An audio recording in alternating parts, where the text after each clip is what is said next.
साथियों, अखिल भारतीय कांग्रेस कमेटी के सभागार में आप लोगों का स्वागत है। आज अखिल भारतीय कांग्रेस कमेटी एक बेहद संवेदनशील और मार्मिक विषय को लेकर आपके बीच उपस्थित हुई है। इस कहानी का कथानक कुछ इस प्रकार है कि ये कहानी है अंग्रेजी के शब्द सफर और अरेबिक वर्ड सफर के बीच की। ये कहानी है यात्रा और यातना के बीच की। आपको याद होगा कि इस देश का अन्नदाता, भाग्य विधाता किसान, जो कृषि के क्रूर काले कानून के खिलाफ 378 डेज तक दिल्ली के दरवाजे पर सरकार को दस्तक देता रहा। दूसरा आंदोलन जो 378 डेज से अधिक हो गया, वो था उसके समर्थन मूल्य के कानूनी अधिकार का। मैं आप लोगों के स्मृति पटलों को चिन्हित करना चाहता हूं। भारत की सरकार ने 22 जुलाई 2022 को एक समिति बनाई जिसमें यह कहा गया कि हम समर्थन मूल्य को पारदर्शी और प्रभावशाली बनाने के लिए यह समिति का गठन कर रहे हैं। साथ साथ यह भी कहा गया कि commission for agricultural cost and price, जो समर्थन मूल्य का निर्धारण करता है, उसको और अधिकार संपन्न बनाने के लिए और उसको और ऑटोनॉमी देने के लिए काम कर रहे हैं। अब कहानी यहां से प्रारंभ होती है कि इस समिति की 22 फरवरी 2025 तक 7 मीटिंगें हुई हैं और इनकी उप समितियों की 39 मीटिंगें हुई है। 22 फरवरी को देश के कृषि मंत्री भोपाल से दिल्ली के लिए एक विमान में उड़ान भरते हैं और देश के कृषि मंत्री ये पाते हैं कि उनकी जो कुर्सी है बैठने के लिए उस विमान में, उस पर वो असहज महसूस कर रहे हैं। उस कुर्सी पर बैठने में वो कठिनाई महसूस कर रहे हैं।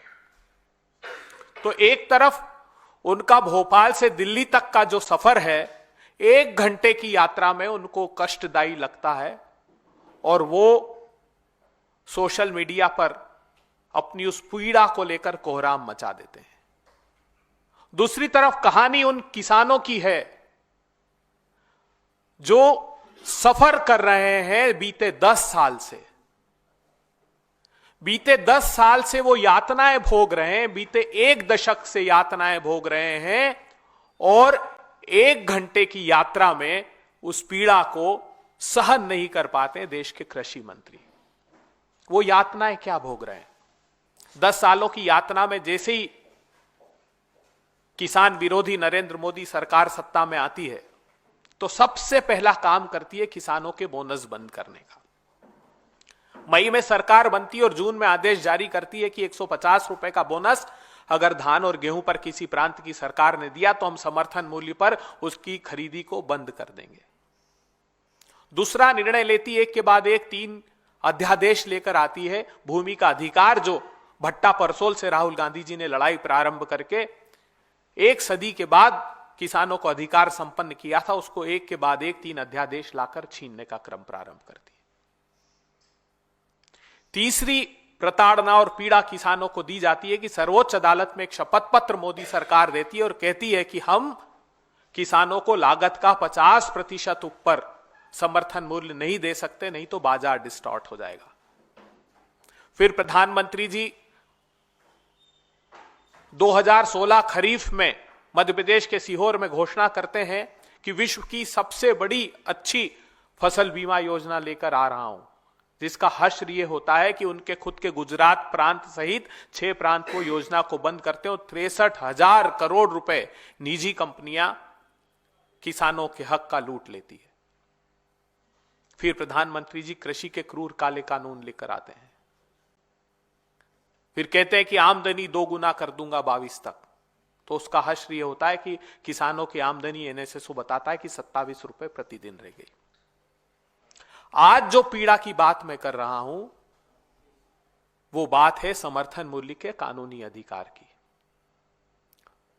दुर्भाग्य है इस देश का कि इस देश के कृषि मंत्री और भारतीय जनता पार्टी की केंद्र की सरकार के मंत्री 22 फरवरी को जब हरियाणा में मीटिंग करते हैं तो ये कहते हैं कि अभी पर्याप्त प्रमाण नहीं है, हमको और डेटा दीजिए, हमको और प्रमाण दीजिए, हम एक्सपर्ट से बात करेंगे, जैसा मीडिया में ये समाचार आया है। इस देश की सत्ता को किस बात के और प्रमाण चाहिए? क्या किसान मुहैया कराएंगे? Commission for agricultural cost and price आपका, कृषि मंत्रालय आपका, सारे डेटा उपभोक्ता मामलों के मंत्रालय से लेकर कृषि मामले के मंत्रालय से लेकर सीएसीपी तक सब आपके पास है। तो कांग्रेस पार्टी ने निर्णय लिया कि जो प्रतिबद्धता राहुल गांधी जी ने प्रदर्शित की थी कि इसी सरकार में हम समर्थन मूल्य का कानूनी अधिकार दिलाकर रहेंगे, तो हम भारत की सरकार को उन्हीं के पास जो विद्यमान है वो प्रमाण आज उनके सम्मुख प्रस्तुत करते हैं। पहला बड़ा प्रमाण, कृषि मंत्री जी, कम से कम अच्छा होता कि आप parliamentary standing committee on agriculture की जो अभी दिसंबर 2024 में 17 दिसंबर 2024 को रिपोर्ट सदन में रखी गई उसको देख लेते। अच्छा होता कि 13 नवंबर की जो मीटिंग की थी उस कमेटी ने उसका सार पढ़ लेते। उस मीटिंग, उस parliamentary standing committee on agriculture ने साफ अपनी रिपोर्ट में लिख दिया है कि किसानों को लीगल गारंटी दिए बिना उनकी आमदनी का समाधान नहीं हो सकता। इतना ही नहीं, उस कमेटी ने यह भी कहा कि आप जो फसलें खरीदते हो, वैसे तो 22 फसलों पर आप घोषित करते हो कि हम 22 फसलों का प्रोक्योरमेंट करते हैं, समर्थन मूल्य देते हैं, लेकिन 0.05% उस 100% में से फसलें खरीदते हैं। उन्होंने कई सारे उदाहरण दिए। मैं आपको 2023-24 का एक उदाहरण देना चाहता हूं। गेहूं का उत्पादन हुआ 1129 लाख टन, देश की सरकार ने खरीदा 23.2%, अर्थात 262 लाख टन। जौ का उत्पादन हुआ 16.53 लाख टन, मोदी सरकार ने खरीदा 0। चने का उत्पादन हुआ 115 लाख टन, मोदी सरकार ने 0.43 लाख टन अर्थात 0.37% खरीदा। मसूर 17.54 लाख टन, एमएसपी पर फसल खरीदी गई 2.47 लाख टन अर्थात 14.08%। सरसों 131 लाख टन का उत्पादन हुआ, मोदी सरकार ने खरीदी 12 लाख टन अर्थात 9%। कुसुम 0.51 लाख टन, मोदी सरकार ने खरीदा 0, अर्थात ज्यादातर फसलें मोदी सरकार खरीदती नहीं। और उस कमेटी की फाइंडिंग्स में यह भी पाया गया कि वो अलग अलग स्थानों पर उन्होंने सर्वे भी किया, तो उसमें यह पाया गया कि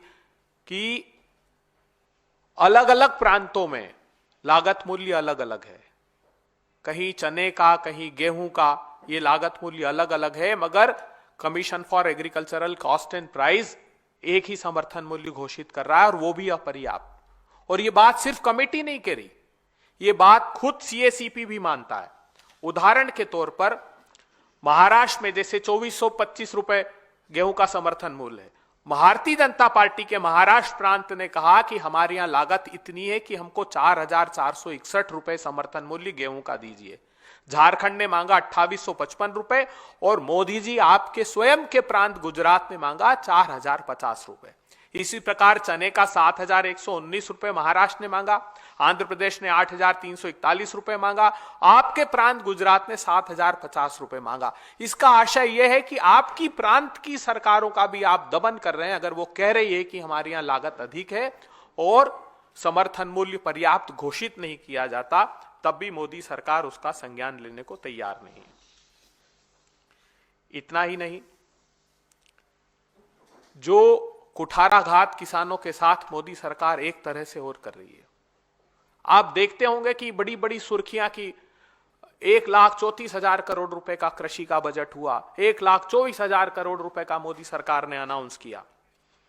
लेकिन उसकी सच्चाई यह है कि मोदी सरकार जो घोषित करती है बजट में वो खर्च नहीं करती। मोदी सरकार ने अब तक 1,10,000 करोड़ रुपए बीते 6 साल में सरेंडर कर दिए, खर्च नहीं किए। 1,10,000 करोड़ रुपए।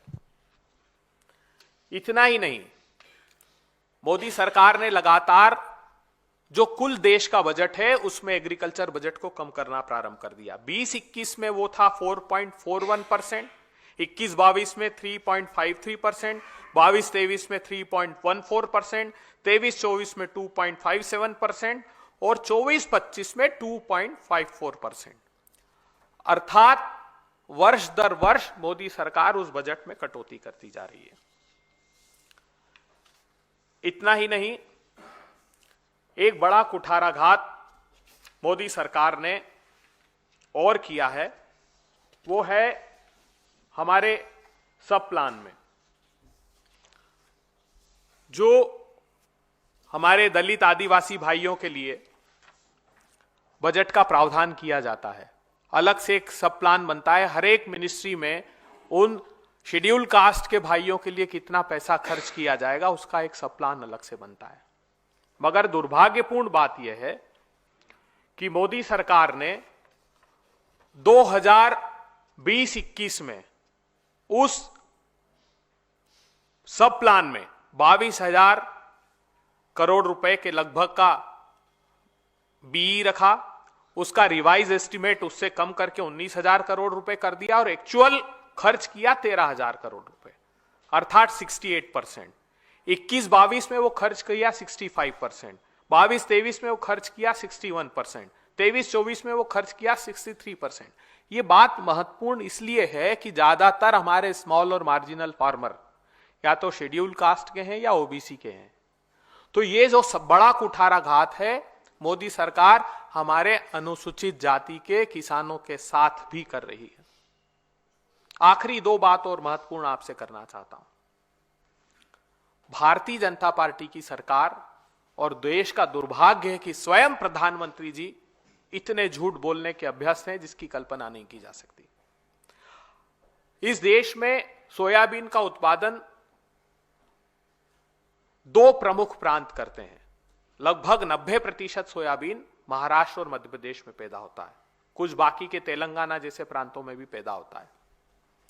अब आपको याद होगा तो महाराष्ट्र के चुनाव के समय विदर्भ में जहां पर 60 विधानसभा सीटें उन किसानों से प्रभावित होती है, वहां पर किसान भाइयों ने कहा कि हमको सोयाबीन का समर्थन मूल्य जो 4892 रुपए है, 4892 रुपीज पर क्विंटल है, उससे भी कम कीमत बाजार में मिल रही है।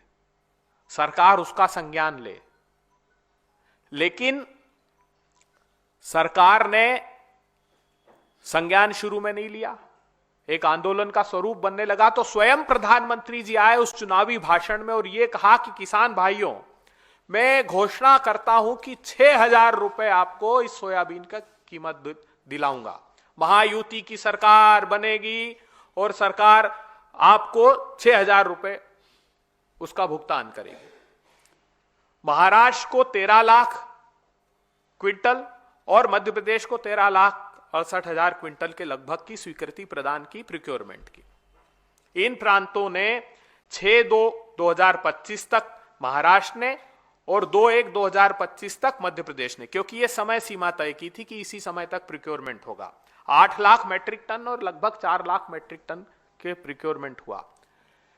1 पैसा समर्थन मूल्य के ऊपर मोदी जी ने नहीं दिया, जो घोषणा की थी स्वयं ने कि मैं आपको 6,000 रुपए क्विंटल उसका दाम दूंगा।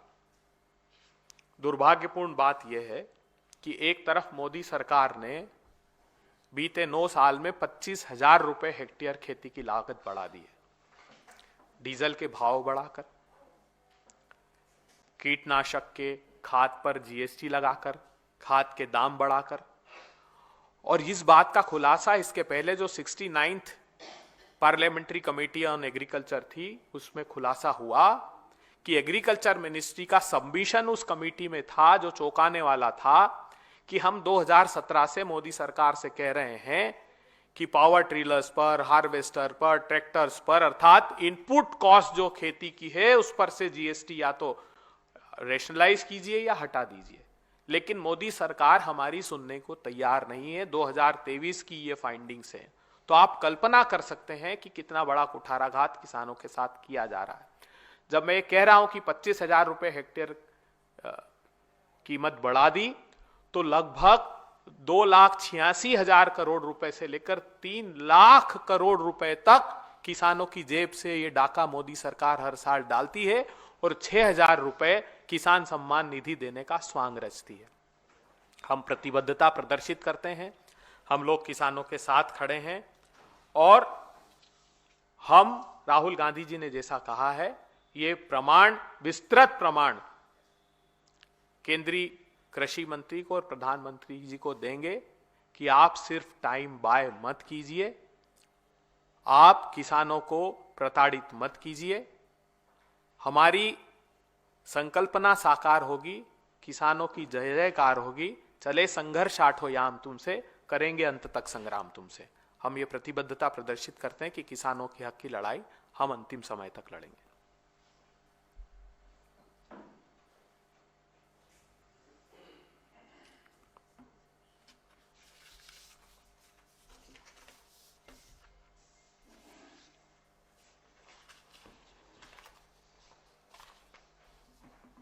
कोई सवाल अगर आपके हो नहीं तो थैंक यू।